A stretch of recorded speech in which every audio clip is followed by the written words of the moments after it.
ou não uma doença instalada nessas pessoas. Porque aí havia o que? O controle.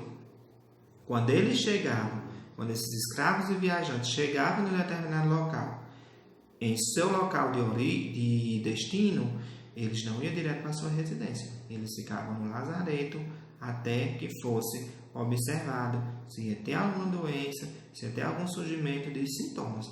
Então, essa partezinha aí a gente entende, né? Como eu falei anteriormente, levando para a questão do cenário, do panorama atual, como consequência do coronavírus. Então, nessa época aí, havia o controle do fluxo de pessoas nas cidades, nos locais, nas instituições federativas. Tá certo? Então, já no Brasil Império, né, em 1822 a 1889, tem gente com sono aí já. É difícil, né, gente? A gente tá vendo esses tópicos. Um pouco chatinho trabalhar essas questões de datas. Mas o importante é vocês pegarem o ponto principal, o foco principal dos acontecimentos. Então, vocês já têm aqui, vocês já sabem o quê? Que anteriormente as pessoas não tinham conhecimento das doenças, não sabiam que eram causadas por micro-organismos, que havia a questão da quarentena, que a quarentena não é uma novidade, que a quarentena ela já existia, tá certo? Então, esses conhecimentos em que vocês precisam saber, porque a partir daí, quando a gente chegar no SUS, vocês vão entender o porquê que eu digo que o SUS é um sistema bem elaborado, é um sistema universal, é um sistema para todos, tá certo? Então, no Brasil Império, em 1822 a 1889, já surgiu o quê? A era bacteriológica, ou seja, houve uma evolução, certo? Ou seja, houve a descoberta de micro-organismos. Então, a doença tal, ela é causada por isso aqui, certo? Só que também foi o quê? O momento em que surgiu a teoria da unicausalidade. Um único agente para agravo ou doença. Ou seja, todas as doenças iam ser causadas por uma única coisa. Por um único micro-organismo.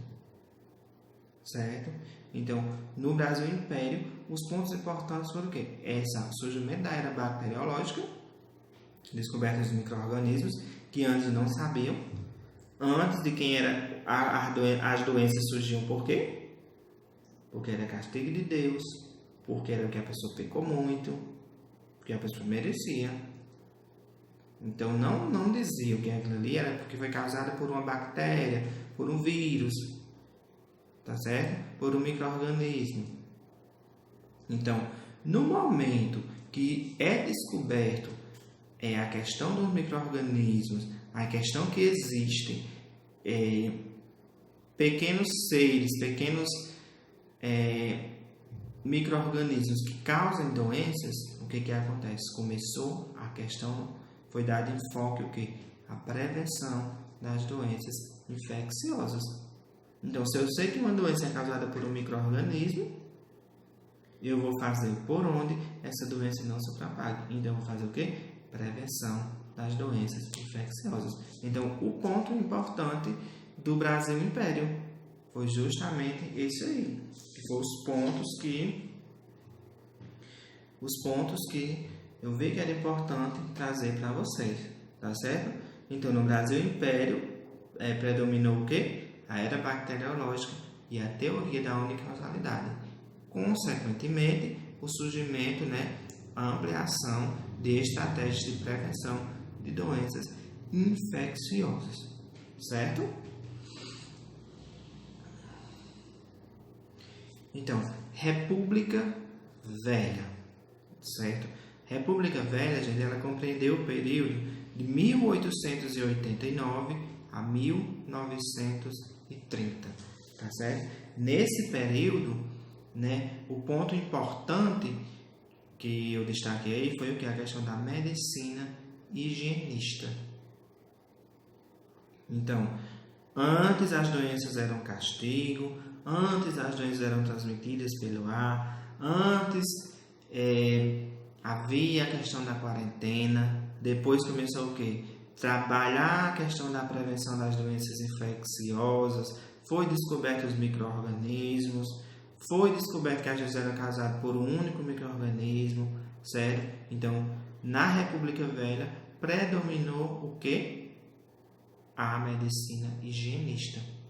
Então, fez-se necessário o planejamento e a organização das cidades, certo? Através das medidas jurídicas impositivas, notificação de doenças, vacinação obrigatória e vigilância ampla, tá certo? Então, na época da República Velha, um fato marcante, né, foi a questão da revolta da vacina, tá certo? Revolta da vacina. E por que a questão de vigilância, de notificação e de vacinação? Preparar o local, preparar o país para receber. Naquela época, a federação, o país, estava perdendo, o número de pessoas circulantes estava reduzidas. Então, foi o que aconteceu. Os estrangeiros, as pessoas que vinham de fora para o Brasil, estavam com medo. Com medo de entrar no Brasil. Com medo de quê? De adquirir uma doença. Então, o fluxo, imaginamos o quê? Que a questão financeira do país foi ficando complicada. E a gente traz também para a realidade atual, certo? O que chamamos de barreiras sanitárias, né? Foi instituída a barreira sanitária por quê? Para as pessoas não entrarem para trazer doença e nem para poder levar a doença de um local para outro. Então, nessa época aí, os estrangeiros ficavam com receio de entrar no Brasil. Então, surgiu a necessidade de quê? Do planejamento e organização das cidades, através do quê? Do saneamento. Então, precisou o saneamento e a organização. E para a organização das cidades, como eu falei anteriormente, tivemos o quê? O surgimento das medidas jurídicas impositivas, tá certo? Notificação das doenças, tá certo? E um ponto importante que eu falei anteriormente foi a questão da vacinação obrigatória. Então, tem muitos casos de doenças, muitos casos de varíola. Então, foi o que aconteceu. Oswaldo Cruz, né, na época, foi o responsável por orientar profissionais e por estar envolvido na questão da vacinação obrigatória. Então, os profissionais nessa época, eles adentravam nas casas das pessoas e vacinavam as pessoas sem elas quererem. Vacinavam elas, como diz na linguagem popular, à força.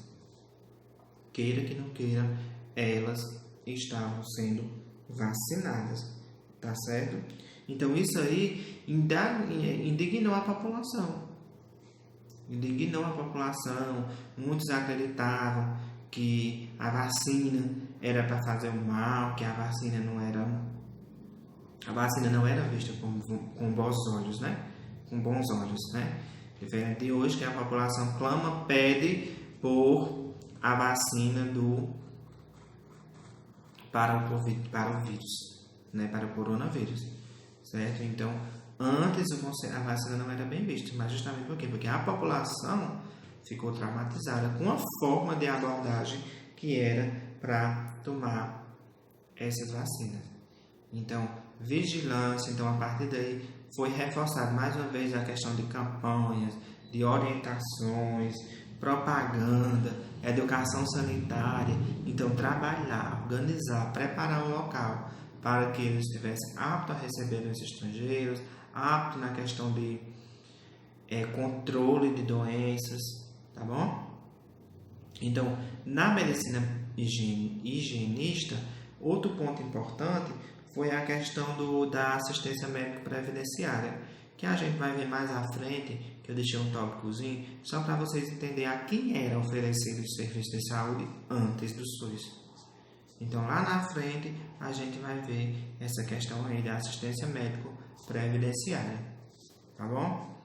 Então, peguem o caderninho de vocês e vão anotando o que aconteceu o que aconteceu no processo da evolução das políticas públicas de saúde, tá bom? Então, República Velha, o ponto mais importante foi isso. Brasil Império, isso. Autoritarismo, isso. Aí vocês vão notando de acordo com as palavras de vocês, tá certo? Para poder vocês irem tendo conhecimento, ficando empoderados e empoderadas no assunto. Então, na era Vargas, gente, houve o quê? Ela foi de 1930 a 1964. Então, os pontos importantes dessa era foi o quê? A criação do Ministério da Educação e de Saúde. Hoje, a gente vê o quê? Que tem o Ministério da Educação, responsável pelos assuntos relacionados à educação, e o Ministério da Saúde, relacionados especificamente à questão de saúde. Então, nessa época aí, com a criação do Ministério da Educação e da Saúde, os serviços de saúde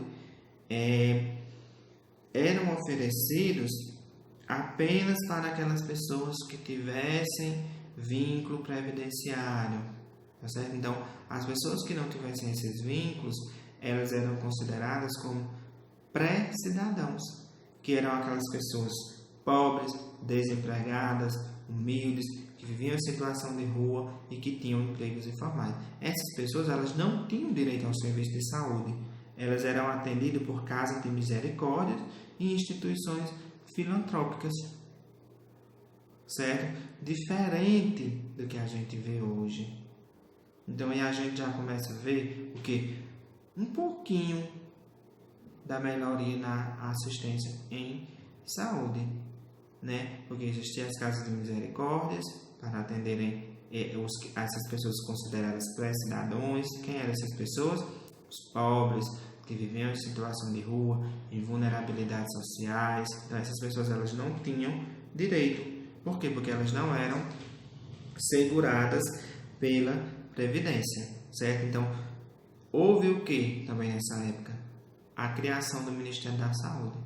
Então, foi desvinculado o Ministério da Saúde do Ministério da Educação. Então, aí ficou somente o Ministério da Saúde. Então, a gente vai perceber que houve uma pequena melhora na situação da saúde pública. Uma pequena melhora na questão de assistência em saúde. Tá certo? Então, na época do autoritarismo, né, com a questão do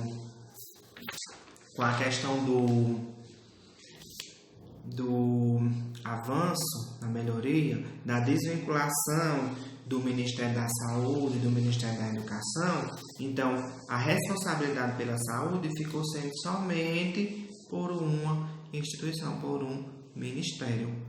Então, tinha a assistência à saúde pública no autoritarismo, que correspondeu a 1964 a 1885. Tinha o atendimento em saúde pública, tinha assistência em saúde pública, porém de baixa qualidade e limitada. Tá certo? Então, não era um serviço para todos, não era um serviço amplo para todas as pessoas, eram mais para aquelas pessoas vinculadas à Previdência, tá bom? Então, a partir daí, gente, a partir daí, a gente percebe, né, os pequenos avanços que foram acontecendo. O andar, como a evolução até chegar no dia de hoje, passou por problemas, por adaptações, por planejamentos, tá certo? Então, quando houve a desvinculação do Ministério da Educação, do Ministério da Saúde, que a saúde pública ela se mantinha com baixa qualidade e limitada, focando somente em procedimentos e na doença, diferente do que a gente vê hoje, que nem a gente já viu lá no comecinho, que tem que focar em tudo, no geral, no que essa saúde, no que faz com que essa saúde ela seja comprometida, tá certo? Então, a gente vê que a partir daí, dessa saúde de baixa qualidade e ilimitada, houve o movimento da reforma sanitária, certo? Mobilizada por pessoas, por profissionais técnicos, figuras públicas, políticas e a principal de todas, os movimentos sociais, diversos movimentos sociais. E foram esses movimentos sociais, né, que surgiram a partir da indignação da população com relação à forma de como a saúde pública estava sendo gerenciada, que teve os ideais da 8ª Conferência de Saúde. Teve o planejamento, viram a necessidade de ter essa conferência, tá certo? Na época do autoritarismo, outro acontecimento importante, que foi em 1978, foi a Conferência de Alma-Ata. E essa conferência, ela trabalhou o quê? A importância, né, da atenção primária à saúde. A importância dessa atenção básica, dessa atenção simples, porém com um contexto amplo, que é justamente aí onde entra vocês, os profissionais, agentes de saúde, tá certo? Então, nessa conferência de Alma-Ata, certo? Foi discutido, foi trabalhada a importância da atenção primária à saúde, tá certo? E também nessa conferência, como teve o destaque da importância da atenção primária à saúde, então já foi se fortalecendo o surgimento de mais debates ainda sobre o tema, sobre os temas, tá certo? Então, foi aí, né, onde em 1986, já na nova república, certo, aconteceu a 8ª Conferência Nacional de Saúde, e foi um marco para a história da saúde pública. Leandro, por que foi um marco? Porque pela primeira vez na história houve a participação da sociedade no debate, no contexto, em expressar opiniões de melhorias na questão da saúde pública. Houve a participação da sociedade civil. E foi aí onde foi definido planejado critérios para a criação do SUS. E o ponto que foi mais debatido nesta conferência foi o quê? A saúde como um direito de todos e dever do Estado. Então, a partir daí, pessoal, já começou o quê? A haver os debates mais amplos sobre aquela questão, aquele negócio da saúde ser restrita somente para trabalhadores, onde populações vulneráveis, populações desempregadas, populações em situação de rua, pobres, pessoas sem renda, essas ficavam por fora. Então, nessa 8ª conferência, como quem participou dela foi o meio social, o corpo social que trabalhou essa questão do tema, que vivenciou pessoas que vivenciavam naquela época as dificuldades de não ter um serviço de saúde, quando elas participaram, que levaram em discussão o contexto deles, então foi colocado em pauta e foram debatidos a saúde como direito de todos e dever do Estado. Aí sim começou o primeiro passo, a idealização da instituição do SUS na Constituição. Tá certo? Então, em 1987, no ano seguinte, houve a criação do SUS, Sistema Unificado Descentralizado de Saúde. Então, já teve o quê?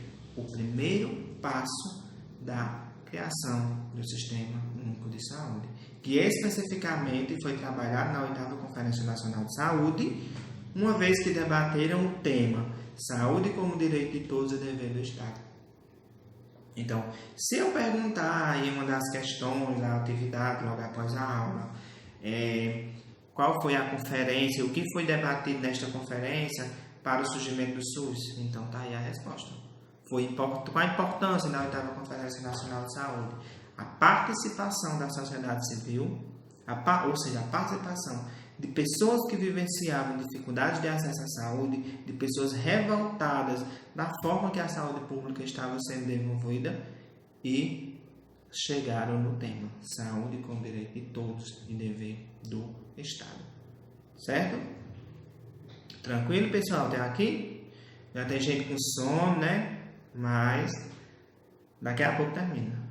Tá bom? Então, só 2 semaninhas e tudo é aprendizado.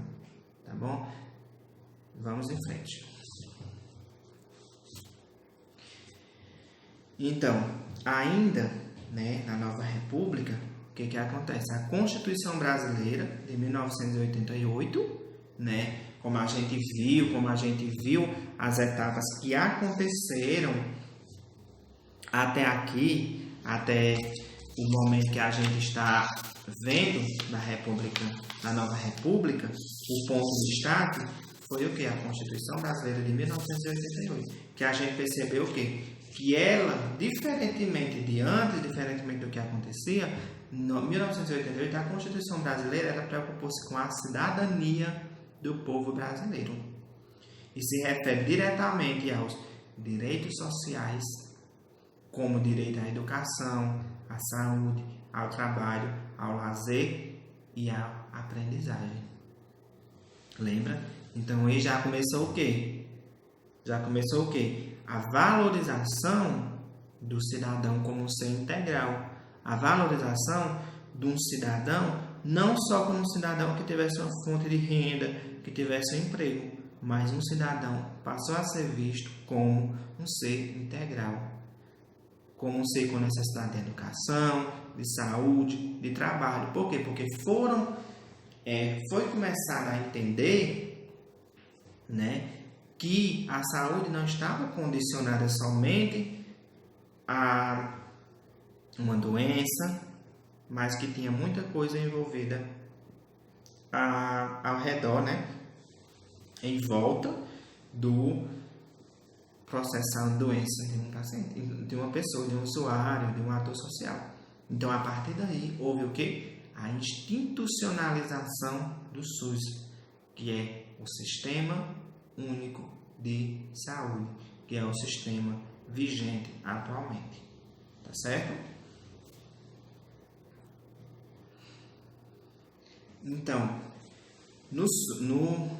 com a Constituição de 1988, quando foi inserida a questão do SUS, então ela trabalhou, como eu falei, não só a questão de saúde, ela trabalhou também a questão da Seguridade Social. Antes era só o quê? Seguridade Social. Antes só quem tinha direito à saúde era quem? Trabalhadores vinculados à Previdência. Então tinha direito à saúde pública de qualidade. Qualidade para eles conceituada na época deles, né? Diferente de qualidade assim, gente, naquela época, quando a gente leva em consideração aquelas pessoas que não tinham um emprego, aquelas pessoas que eram consideradas pré-cidadãos, tá certo? Então, na Constituição Federal vai ter 5 artigos que vai falar da questão da saúde e 2 artigos que vai falar da Seguridade Social. Certo? Então, se vocês pegarem a Constituição Federal, vocês vão abrir o artigo 194 e 195 e vão ver que vai falar de Seguridade Social. Certo? Questão do SUS vai ser do artigo 196 a 200. Certo? O 196 vai falar do conceito ampliado de saúde, que foi o que a gente já viu anteriormente. Leandro, mas tu antes de falar do SUS, tu já começou falando de um conceito ampliado de saúde, tu já foi falando começando do final, porque se o artigo 196 fala do conceito ampliado de saúde, por que tu não deixou para falar agora? Porque eu falei do conceito de doença. e precisava se falar do conceito ampliado de saúde. Então, tudo fica mais fácil vocês entenderem quando vocês chegam aqui nessa parte. Então, o artigo 196 falou justamente aquele conceito ampliado de saúde que foi falado anteriormente, que vai ser além de uma doença, vai ser além de ter ou não uma doença, que envolve o bem-estar biopsicossocial do usuário, do ator social, do paciente.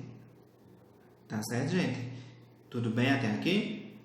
Então, o artigo 197 vai falar de ações e serviços de saúde. O artigo 198 vai falar sobre os princípios e diretrizes do SUS, que a gente vai ver esse artigo, certo?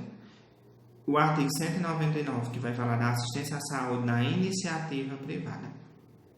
Leandro, como assim assistência à saúde na iniciativa privada? SUS não é um serviço público? Sim, o SUS é um serviço público, mas o serviço privado ele pode participar do SUS de maneira complementar. Tá certo? Então, tem a participação do serviço privado no SUS? Tem, Leandro, tem sim. Ela vai participar de forma complementar.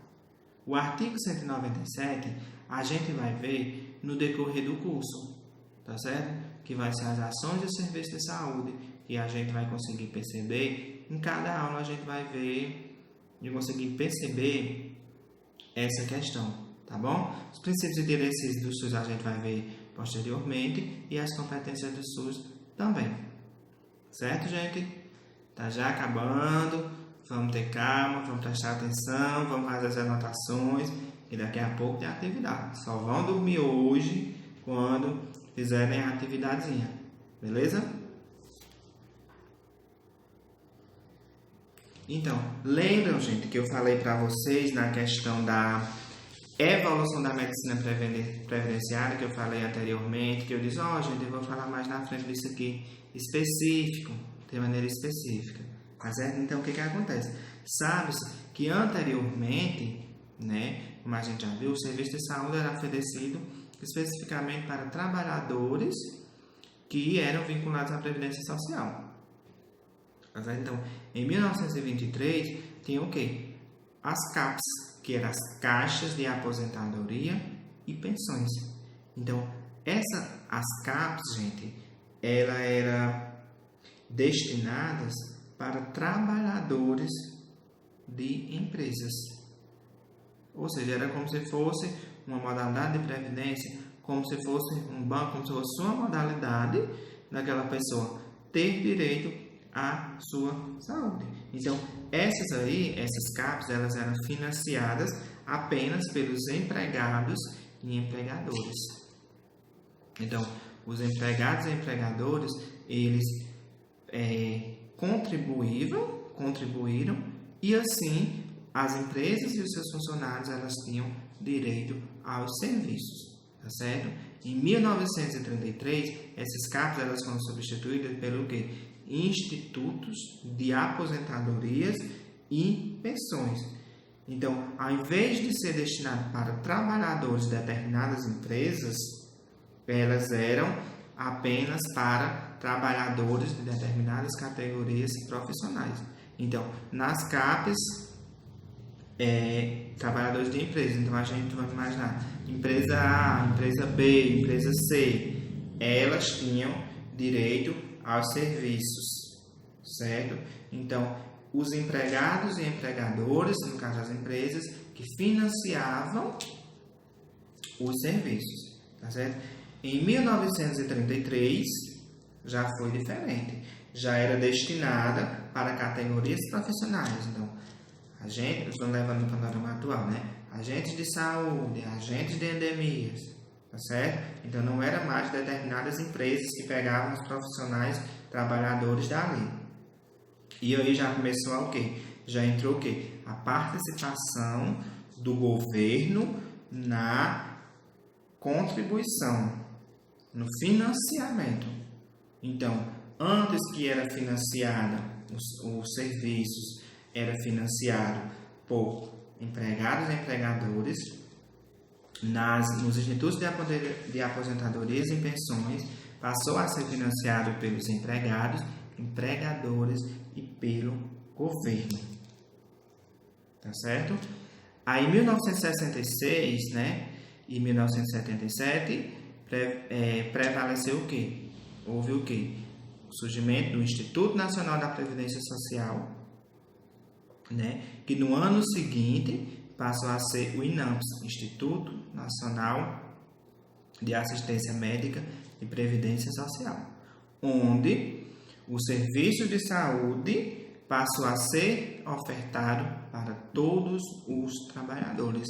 Então, nas CAPs, eram o quê? Os serviços de saúde eram ofertados apenas para trabalhadores de determinadas empresas, de empresas distintas, e eram financiados, o serviço era financiado por empregados e empresas empregadoras, tá certo?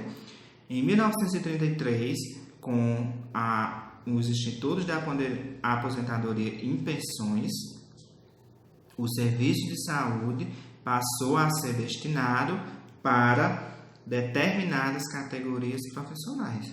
E quem financiavam? Trabalhadores e empresa empregadora. Tá certo? Em 1966 e 1977, tá certo? Continuou apenas a mudança dos nomes, eram para todos os trabalhadores, independente de empresa A, independente de categoria profissional.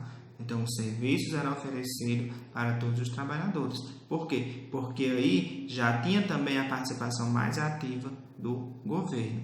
Então, quem financiava os serviços eram empregados, empregadores e o governo.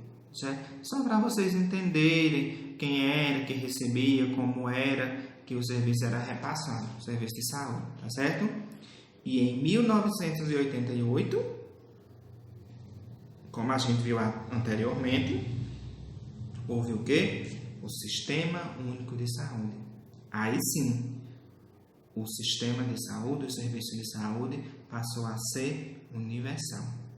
Então, todos os cidadãos, lembre anteriormente, saúde é um direito de todos e dever do Estado. Então, não tem essa questão de empresa, de trabalhador, de funcionário tal, de determinada categoria profissional. Não. Aquela fragmentação que havia, ela foi modificada a partir do surgimento da instituição da criação e instituição do Sistema Único de Saúde. Então, até agora, gente, vocês conseguem entender, né? Começam a perceber a importância do Sistema Único de Saúde, tá certo? Então, uma forma importante de reorganização do modelo assistencial em saúde, da distribuição dos serviços de saúde, tá certo?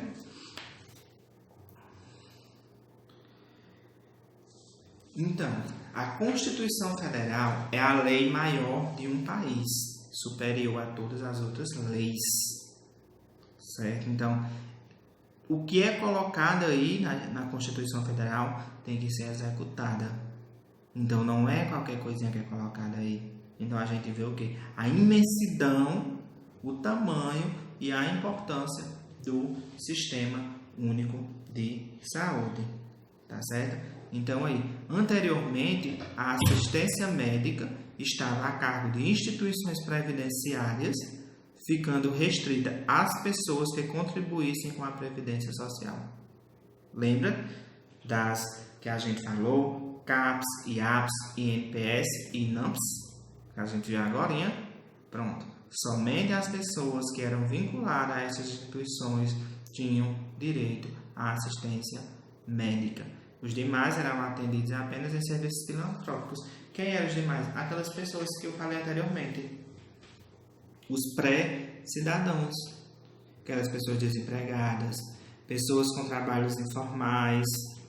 Então, essas aí não tinham direito à saúde. Por quê? Porque elas não eram vinculadas à Previdência Social. Então, com o SUS, com a instituição, a criação do SUS, o serviço de saúde passou a ser oferecido para todos. Certo? Então, houve o que? A valorização do cidadão. a valorização do ator social, a valorização do indivíduo, certo? Estão entendendo, gente? Ainda tá cedo, já tem gente caindo de sono aí, viu? Vamos acordar, que agora que tá começando, certo? Então, agora, gente, a gente vai ver o que falei anteriormente, né? A gente vai ver os princípios e diretrizes do SUS, que está onde? No artigo 198 da Constituição Federal. Então, os princípios doutrinários do SUS são 3. Lembrando, gente, que esses princípios, eles devem sempre ser respeitados. E é a partir de agora que vocês vão conseguir entender de forma básica e breve como é que funciona o SUS. Tá certo? Então, 3 princípios: universalidade, saúde, direito de todos, equidade, diminuir as desigualdades, e integralidade. O SUS deve se organizar de forma que garanta a oferta necessária aos indivíduos. Lembra? Então quer dizer que tu vai ler esse slide com esse conceito bem curtinho e ficou por isso mesmo. Lembra? Eu não consegui entender universalidade. Gente, o princípio da universalidade do SUS vai dizer que saúde é um direito de todos, independente de raça, independente de